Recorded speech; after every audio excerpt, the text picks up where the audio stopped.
I thought it'd be pretty fun to talk about the third gen Prius and what goes wrong with them.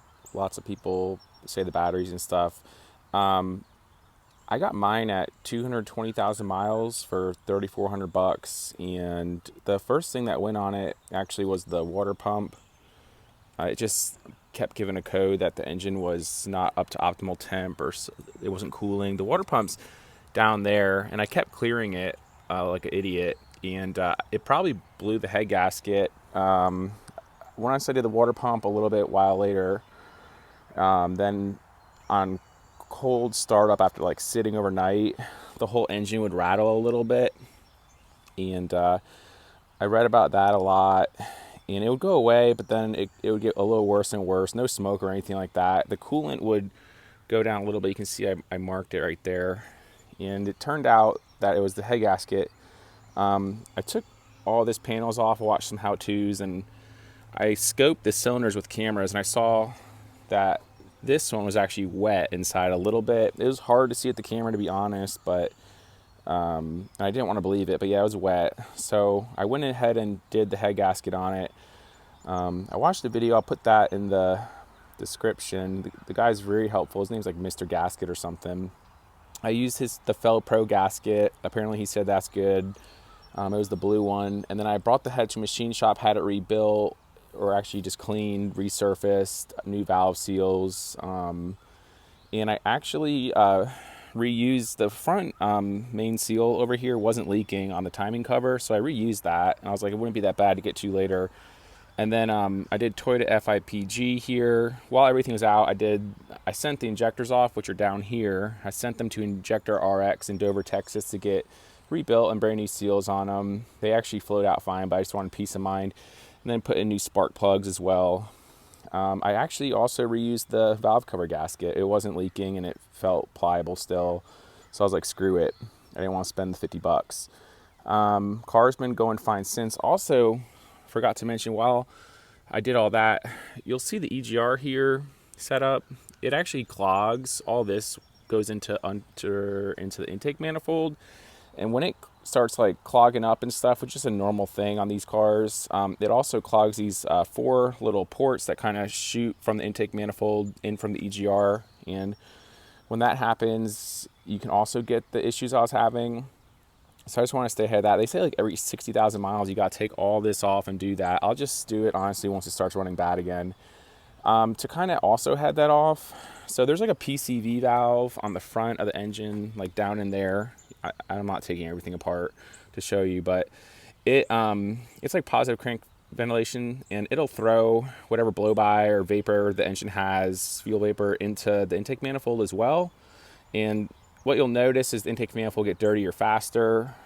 So what I did, and some people were talking about it, is I got this $20 catch can off eBay, and I used it on some other builds, and it turned out to be great. And you can see I just kind of like shove it in there and it's been fine. But and so it looks like it's like 15 milliliter Armor Mark 5092 from Napa. It has good stuff. And so I have that go from replace the PCV valve, and then from the PCV valve I have it hook up a line it's supposed to go to the intake manifold, but instead I have it going straight over here, and then it goes whoop whoop whoop, and then it goes into there, and then once it goes into there, it drops whatever vapor or most of it, and then it comes back up, and then it goes, and I have it just going back to the stock location on the intake manifold.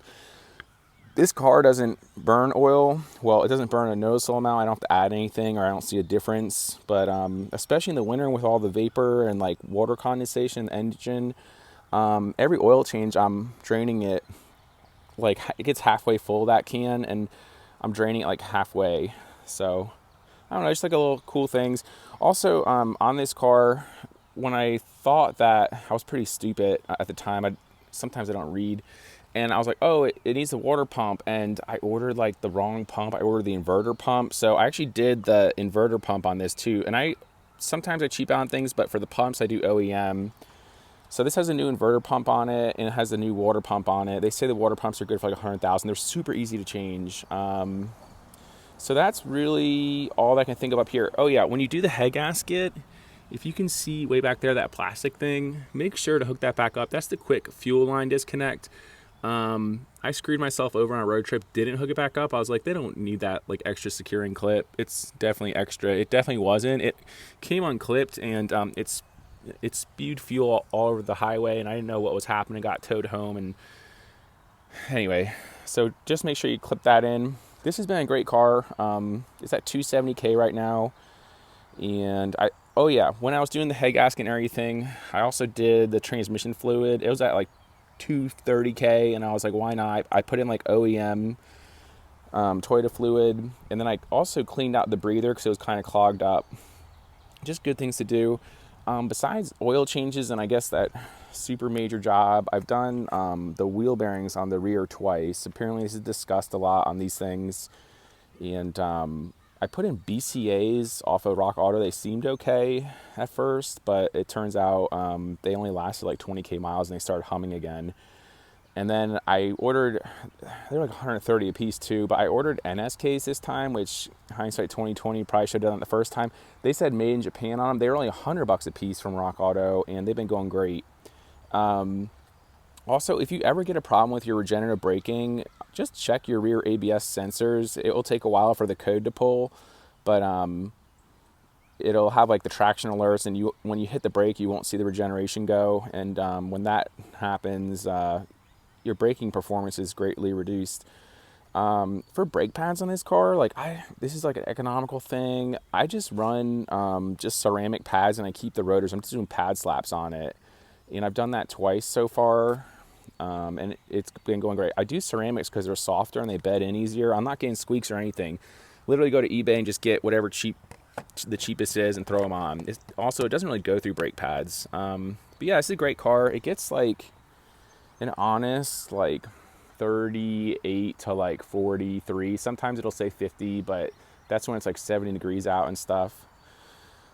But yeah, I just wanted to share with you about these third gen Priuses. They say the 2010s up until 2016s like had lighter tension piston rings, and they have issues with oil burning. Luckily mine doesn't, but that's also a thing to watch out for on these. But I just think they're really good cars. Oh yeah, another good tip is let's say you need to move it, just move it like 10 feet, and the engine starts. Let it go through its warm-up cycle. Like leave it in park and let it go through its warm-up cycle, then shut off. If you don't, the next time you start up, you'll get like shaking engine because water vapor builds up in the intake manifold, and next startup it just throws it in there and it's trying to compress water, which it doesn't do well. So let it go through the warm-up cycle, you won't have a problem. It's kind of annoying about this car. They redesigned the intake manifold later. That didn't fix it, so don't think that upgrading the manifold will fix it. Yeah, but those are my thoughts on this car.